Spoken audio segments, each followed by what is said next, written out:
ఇప్పుడు ఆర్మీలో హ్యూమన్స్‌కి ఎంత ఇంపార్టెన్స్ ఉంటదో, డాగ్స్‌కి గూడా అంత ట్రైన్డ్ డాగ్స్ ఉంటాయి, ఇంపార్టెన్స్ ఉంటుంది అని మేము బయట సినిమాల్లో చూస్తూ ఉంటాము. వాటి గురించి అసలు మీరు మీ లైవ్ ఎక్స్‌పీరియన్స్ ఏంటి? మీకెలా యూజ్ అయ్యాయి, హెల్ప్ అయ్యాయి డాగ్స్? మాకు డాగ్స్ అంటే ట్రైనింగ్ డాగ్స్ ఉంటాయమ్మా.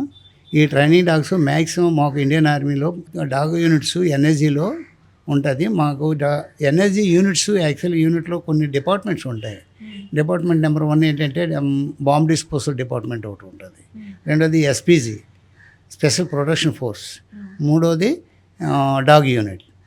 ఇవన్నీ దేనికోసం ఉపయోగపడతాయి? సెక్యూరిటీ పరంగా ఉపయోగపడతాం. ఎవరికి? VIP security. అంటే ఆఫ్టర్ రాజీవ్ గాంధీ ఇందిరాగాంధీ చనిపోయిన తర్వాతను రాజీవ్ గాంధీ పీరియడ్లో ఈ ఎన్ఎస్జీని ఢిల్లీ దగ్గర మానేసర్లో ఏం చేశారంటే ఇది స్టార్ట్ చేశారు.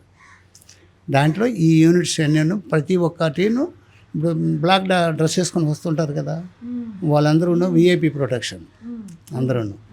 మాకేం చేస్తాం, మా రోల్ ఏంటంటే అక్కడ మేము BD unit, bomb disposal unit మాది. అక్కడ మేమేంటంటే మావన్నీ వెహికల్ అన్నీ రెడీగా ఉంటాయి, మౌంటెడ్ ఉంటాయి అన్ని ఎక్విప్మెంట్. మేము ఎక్కడున్నా మాకు వాకీ టాకీ ఉంటుంది. ఎప్పుడైతే మాకు థ్రెట్ కాల్, బాంబు కాల్ వచ్చిందో ఈ మధ్య ఫ్లైట్లో కానీ లేకపోతే ట్రైన్లో కానీ ఎక్కడైనా ఇమీడియట్లీ మమ్మల్ని కాల్ చేస్తారు. మేము ఆ వెహికల్కి ఇమీడియట్లీ వెహికల్ దగ్గర చేరిపోయి వెంటనే వెళ్ళిపోయి అక్కడ ఉండే బాంబుని చెక్ చేసి దాన్ని డిఫ్యూజ్ చేస్తాం. డిఫ్యూజ్ కాని పక్షాన అక్కడ నుంచి వేరే మా రిమోట్ వెహికల్స్ ద్వారా వేరే దగ్గర తీసుకెళ్ళి అక్కడ దాన్ని బ్లాస్ట్ చేయడం కానీ చేస్తుంటాం.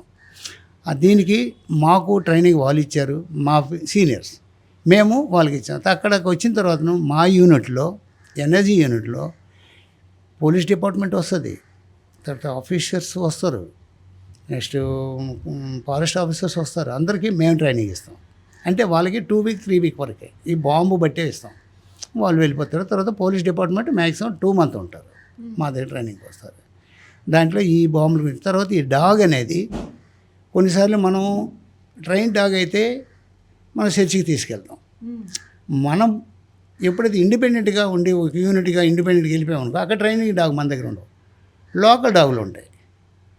లోకల్ డాగ్ ఎంత యూజ్ అంటే కుక్కలు, మనం కుక్కలు ఉంటాయి కదా మనవి, అందులో మనం అన్నం పెడితే మన దగ్గర మంచిగా అయిపోయి ట్రైన్డ్ అయిపోతాయి, మనతోటి ఉంటాయి అవి. ఎలా మనం వెళ్తే మన ముందు అవి వెళ్తాయి, మనం ముందు వెళ్ళకుండా మన ముందు అవి వెళ్తాయి తోవ తీసుకుంటూ. మనకు అలాంటి సమయాల్లో ఏమవుతాయంటే ఐఈడీస్ అవి ముందు డిఫ్యూజ్ అయిపోతాయి, అవి చనిపోతాయి. ఐఈడీ పేలినా చేసినా ముందు ఏమవుతాయి, అవి ముందు ఇది అయిపోతాయి, మనం సేఫ్ అవుతాం. అలా కొన్నిసార్లు జరుగుతుంటాయి. లేదు కొన్నిసార్లు ఏదైనా ఆపోజిట్లో ఏ వచ్చినా జంతువులు కానీ లేకపోతే ఇంకేదైనా నాకు తెలిసిపోద్ది. రెండవది నైట్ సెన్స్ ఎక్కువ. రెండవది ఏంటంటే నైట్ మనం రైడ్కి వెళ్తామని చెప్పాం కదా, అప్పుడు లోకల్ డాగ్స్ ఉపయోగం ఏంటంటే మనం వెళ్ళే తోవ ఎనిమికి క్లియర్గా తెలిసిపోదు. అదేవిధంగా అటు నుంచి వచ్చే ఎనిమి కూడా ముందుకు వస్తుంటే వాళ్ళ మూమెంట్ మనకు తెలిసిపోదు. లోకల్ డాగ్ ఏంటంటే ముందు ఇన్ఫర్మేషన్స్ ఇచ్చేస్తూ ఉంటాయి. అది ఈ మెడల్స్ మెన్షన్ డిస్పాచ్, ఇది మెన్షన్ డిస్పాచ్ అమ్మది. ఇదేమో శ్రీలంకలో ఓపీ పవన్ ఆపరేషన్ వెళ్ళాము, ఐపీకేఎఫ్లో మనం బాంబులు అక్కడ ఉండే బాంబ్స్ అన్నీ డిఫ్యూజ్ చేసి ఒక సెక్షన్ని సేఫ్టీగా శ్రీలంక నుంచి తన బేస్కి చేర్చినందుకు అక్కడ నుంచి ఆర్మీ హెడ్ క్వార్టర్కి వాళ్ళు రికమెండ్ చేస్తే ఆర్మీ హెడ్ క్వార్టర్ నుంచి మెన్షన్ డిస్పాచ్ గ్యారంటీ అవార్డు ఇచ్చారు. రెండవది